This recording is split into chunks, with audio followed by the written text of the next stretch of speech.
प्रिय मित्रों, मूसा ने ईश्वर के आदेश और शक्तिशाली हस्तक्षेप से इस्राएली जनता को मिस्र की गुलामी से छुड़ाकर 40 वर्ष की मरुभूमि यात्रा के अंत में प्रतिज्ञा देश कनान की सीमा पर इकट्ठा किया। वहां जनता को संबोधित करते हुए मूसा जो अंतिम बातें कहता है वो मर्मस्पर्शी है।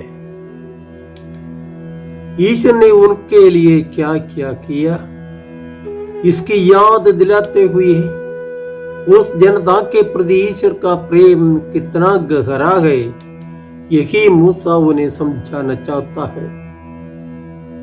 इतिहास के पन्नों में रेखांकित ईश्वर के महान कार्यों का स्मरण कराकर उस प्रेमी ईश्वर की आज्ञाओं का अक्षरशः पालन करने का आदेश ही मूसा देता है। मूसा इस्राएलियों से कहता है कि उनकी किसी विशेष योग्यता के बिना ही ईश्वर ने उन्हें चुनकर अपनी प्रजा बनाया। ईश्वर ने अपने प्रेम एवं करुणा के कारण इब्राहिम को बुलाया और उसके साथ एक अद्भुत विधान तैयार किया।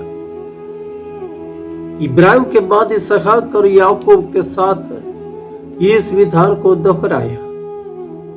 तदनुसार उनके वंशज इस्राएली जनता को निजी प्रजा चुनकर उन्हें प्रतिज्ञा देश देने का वायदा किया।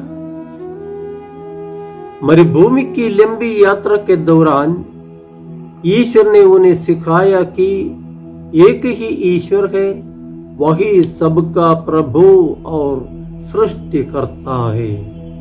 वही इतिहास को नियंत्रित करता है, वही राजाओं को सिंहासनों पर बिठाता या वहां से निष्कासित करता है, वही एक पापी जनता को मिटाकर दूसरी जनता को उनके देश में बसाता है ताकि वे ईश्वर के नियमों पर चलकर धरती पर ईश्वर की महिमा गाए और इस प्रकार अपने जीवन को सफल बनाए।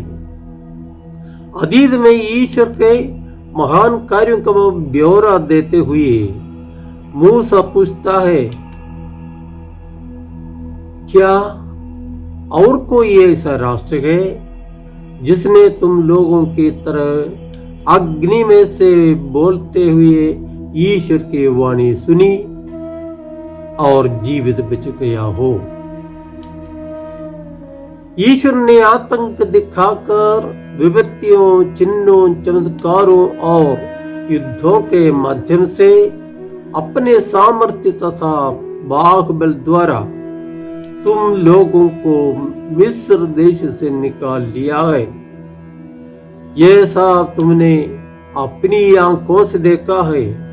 क्या और कोई ऐसा ईश्वर है जिसने इस तरह किसी दूसरे राष्ट्र में से अपना राष्ट्र चुना हो? यह सब तुम लोगों को इसलिए देखने को मिला कि तुम जान जाओ कि प्रभु ही ईश्वर है। उसने तुम्हारे सामने से ऐसे राष्ट्रों को भगा दिया जो तुमसे अधिक महान और शक्तिशाली थे। आज ये जान लो कि और इस पर मन ही मन विचार करो कि ऊपर आकाश में तथा नीचे पृथ्वी पर प्रभु ही ईश्वर है, उसके सिवा कोई और ईश्वर नहीं है। मूसा जनता के मन में ईश्वर के बिना शर्त के प्रेम की सच्चाई जागृत करना चाहता है। लूका रचित सुसमाचार के 15वें अध्याय में वर्णित उड़ाव पुत्र का दृष्टांत पिता ईश्वर के मनुष्य के प्रति बिना शर्त प्रेम की सुंदर अभिव्यक्ति है। वो पिता खोए हुए अपने पुत्र की खोज में नहीं निकलता है, उसके मन परिवर्तित होकर लौटने की प्रतीक्षा में रहता है। खोज इसलिए नहीं करता है कि पुत्र स्वतंत्र मन से अपनी गलतियां समझकर वापस आए।